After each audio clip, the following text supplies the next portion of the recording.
All right, here we go, guys. It's going to be so amazing. Finally, Final Fantasy VII Remake. This is going to be so awesome. All right, so did I get tickets over here? Or? Yeah, so we're all out of tickets for today. I'm real sorry, man. We handed them out as soon as the doors opened, but people were just so amped and ready to play that they went in like 2 minutes. What? Yeah, Really? we're completely out of tickets for today. But I'm IGN. IGN. I thought I saw some of your guys earlier. Really? Was that supposed to be you that got an appointment? Unbelievable.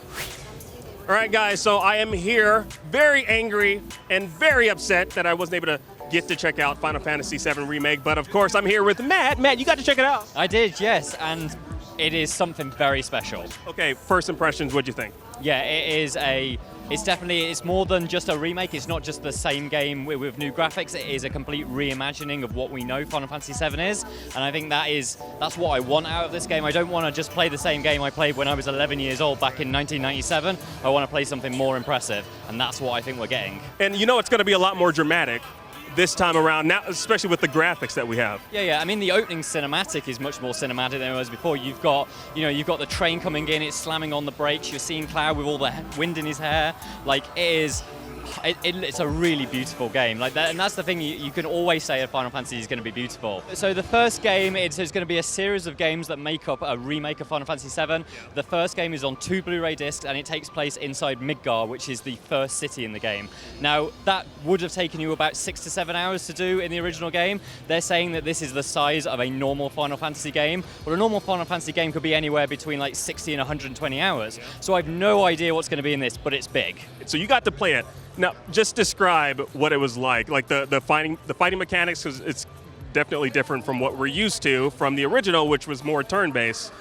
Describe the fighting mechanics. Yeah, so basically the bit that I got to play is in the first Mako reactor. It's the bombing run from the game. It's coming up to where the guard Scorpion is, which is now called the Scorpion Sentinel. I got to fight some of the standard enemies, which are like the Shimmer soldiers, and some of the more idiosyncratic. There's some really weird enemies in there, which people will remember from that area in the original game. But then it leads to the guard Scorpion, and that's probably the best example of how these new fighting mechanics work, because it's a 3-stage boss fight. And basically, rather than waiting for gauges to fill and then attacking because that indicated where your turn used to be before, like the gauge would fill, you'd take your turn. Now you can be attacking almost a little bit like Devil May Cry, maybe a bit more like Final Fantasy 15 was. So you'll attack, but you still have those ATB gauges. The throwback to that original game is still there. One of the things that I love is that you can jump back and forth between characters. Yeah, absolutely. It's almost like a tag team arrangement, so it's kind of like, obviously against the guard Scorpion, it's Cloud and Barret that are doing the fight, so you can be with Cloud, you're doing loads of sword strikes, you're unleashing Braver. Braver is not just a limit break anymore, it's a normal attack.